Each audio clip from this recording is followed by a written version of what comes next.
Assalamualaikum dan salam Sarawakku sayang, bersama saya Lia Amira Anorikas. Tumpuan berita, kira-kira 337 ketua isi rumah KIR dari 3 buah kampung di seberang Hilir Kuching kini mula berpindah masuk ke perumahan Darul Hana.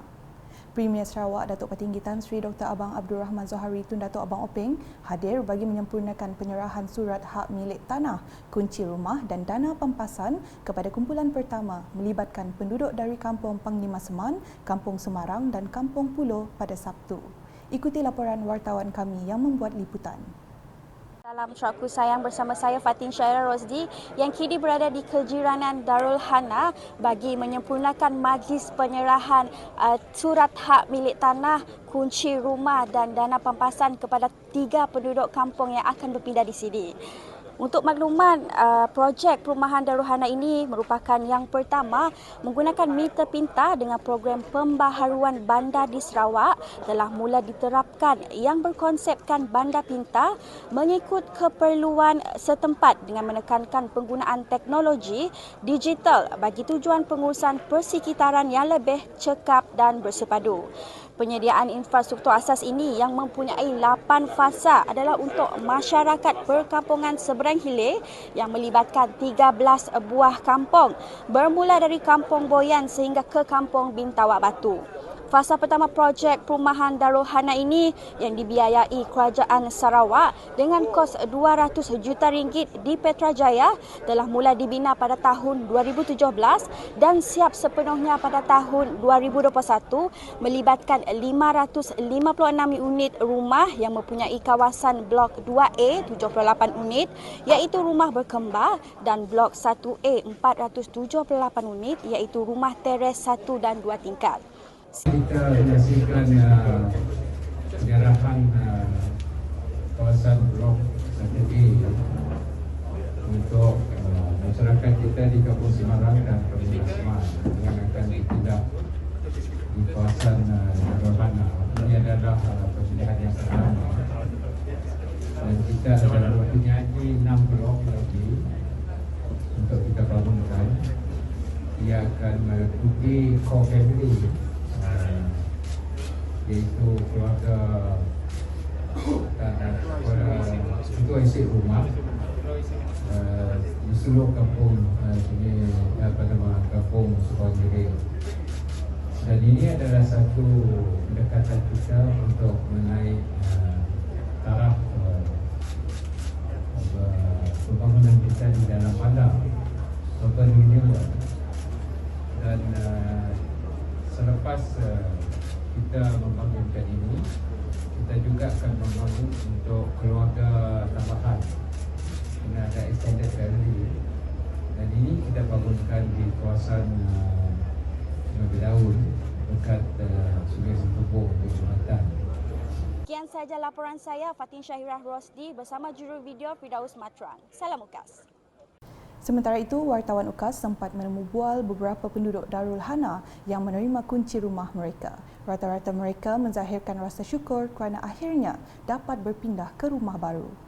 Jadi buat masa itu, alhamdulillah saya telah semua keluarga telah dipindah di kawasan dan jalan jagaan saya dengan pasal gembira juga lah kerana kita tidak terlibat lagi dalam banjir yang telah bertahun-tahun yang telah dihadapi oleh keluarga yang pertama kali di pinggir sungai disebabkan akisan sungai. Jadi alhamdulillah lah. Sebenarnya perasaannya bercampur. Kita gembira, kita sedih. Rumah tempat kita lagi kecil, rumah orang tua, pusaka orang tua. Dapat rumah di situ pun daripada hasil kita perlu orang tua. Jadi kita kata orang gembira sebab kita dapat pindah sebab kita menerima aura baru.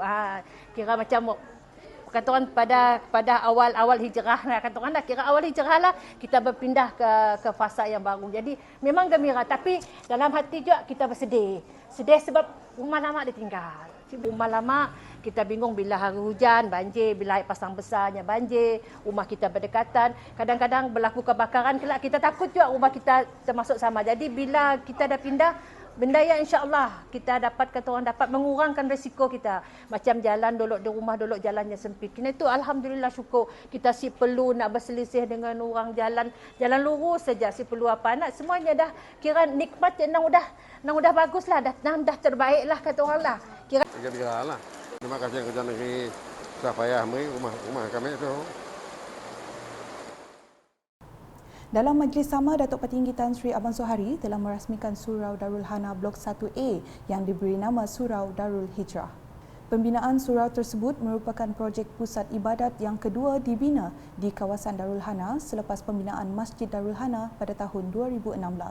Surau yang terletak di Blok 1A Darul Hana ini berperanan sebagai pusat ibadah dan keagamaan utama masyarakat Islam yang berasal dari Kampung Panglima Seman Lama, Kampung Semarang dan Lot Tambahan.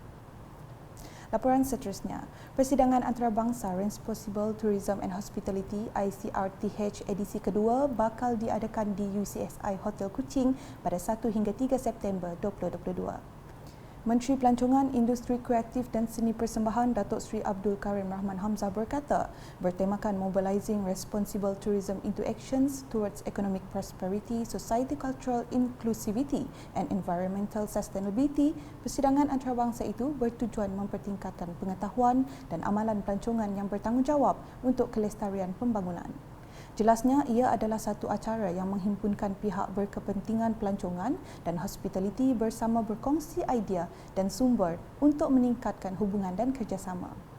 It is high time that we work together today and use platform like the present conference to drive our tourism industry onward and upward for a sustainable tomorrow. This is in line with what was said by UNWTO Secretary General recently, and I quote, "The potential of tourism is enormous, and we have a shared responsibility to make sure it is fully realized."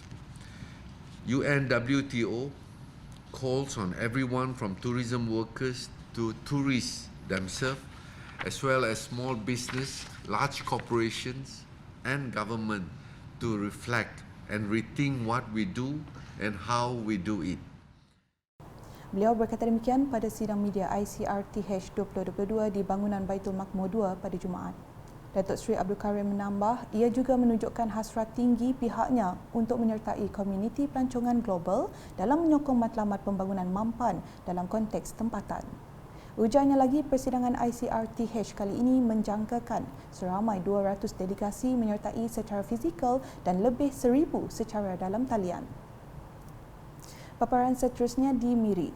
Perkhidmatan Komuniti Bergerak Mobile CS merupakan perkhidmatan bergerak yang menghimpunkan perkhidmatan utama yang diperlukan kepada penduduk luar bandar atau komuniti pedalaman. Menurut Timbalan Menteri Kewangan 2 Kementerian Kewangan Malaysia Yamani Hafiz Musa, program ini adalah selari dengan matlamat kerajaan untuk merakyatkan perkhidmatan awam kepada seluruh penduduk, iaitu perkhidmatan inklusif bagi meningkatkan kesejahteraan rakyat.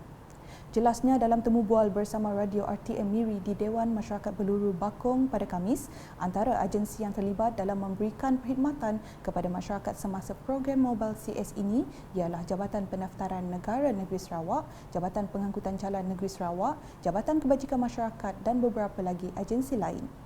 Tambah beliau, melalui agensi-agensi ini, penduduk setempat akan dapat memperoleh khidmat nasihat secara terus daripada pegawai-pegawai yang bertugas. Beliau memberitahu Mobile CS merangkumi 4 komponen utama, iaitu menyediakan perkhidmatan utama kerajaan melibatkan asas pertanian, kesihatan dan kerjaya, menyediakan peluang keusahawanan kepada penduduk tempatan ketika program berlangsung seperti pendaftaran syarikat dan gerai jualan, menyediakan platform untuk membolehkan bantuan kerajaan disalurkan terus kepada kumpulan sasaran seperti kemudahan pinjaman, bantuan ibu tunggal dan warga emas, dan memberi penerangan kesedaran kepada rakyat mengenai dasar program dan aktiviti kerajaan melalui kementerian dan agensi kerajaan. Perkembangan di Bintulu. Perpaduan erat masyarakat pelbagai etnik dan suku kaum di Hulu Rajang menjadi salah satu contoh terbaik konsep kepada keluarga Malaysia yang sebenar di negara ini. Menurut Ahli Parlimen Hulu Rajang, Datuk Wilson Ugak Kumbong, terdapat lebih daripada 16 suku kaum dan etnik yang menetap di kawasan itu hidup dalam kebersamaan, harmoni dan bersatu padu dalam keterangkuman. Katanya meskipun berbeza anutan dan kepercayaan, namun masyarakat di Hulu Rajang tetap hidup dalam kerukunan dan damai sejak sekian lamanya, sekaligus menyerlahkan konsep keluarga Malaysia itu sendiri. Beliau berkata demikian semasa merasmikan program Kembara Merdeka Keluarga Malaysia KMKM 2022 di Rumah Tuai Rumah Licong Along di Tubau pada Rabu. Berucap lanjut, Datuk Wilson memberitahu Bulan Kebangsaan menyedarkan masyarakat tentang pentingnya mengekalkan semangat perjuangan kemerdekaan yang dikecapi selama ini.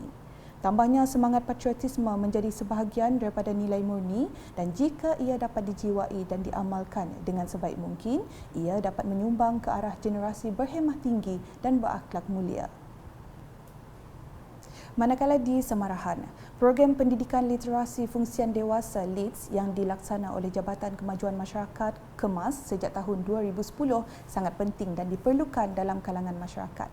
Ahli Parlimen Kota Semarahan Datuk Rubiah Wang berkata, ia bagi membolehkan kemahiran 3M iaitu membaca, menulis, mengira dapat dikuasai dengan sebaiknya. Jelasnya, ramai generasi terdahulu tidak dapat menguasai kemahiran 3M ini kerana jaringan perhubungan yang masih belum lengkap pada ketika itu sehingga ketinggalan dalam era moden masa kini. Sehubungan itu, beliau amat menyokong pelaksanaan program LEADS di dalam kawasan Parlimen Kota Semarahan dan beliau melihat perkembangan yang sangat baik dalam kalangan peserta. Beliau berkata demikian semasa berucap menyempurnakan majlis graduasi dan penyampaian sijil program LEADS di Dewan Auditorium Institut Tadbiran Awam Negara Intan, Kampus Sarawak pada Rabu. Majlis graduasi kali ini menyaksikan seramai 95 peserta meliputi 4 buah kampung iaitu Kampung Serpan Laut di daerah Asajaya, Kampung Bedega, Kampung Sungai Turung dan Kampung Sungai Bandung dari daerah Serian.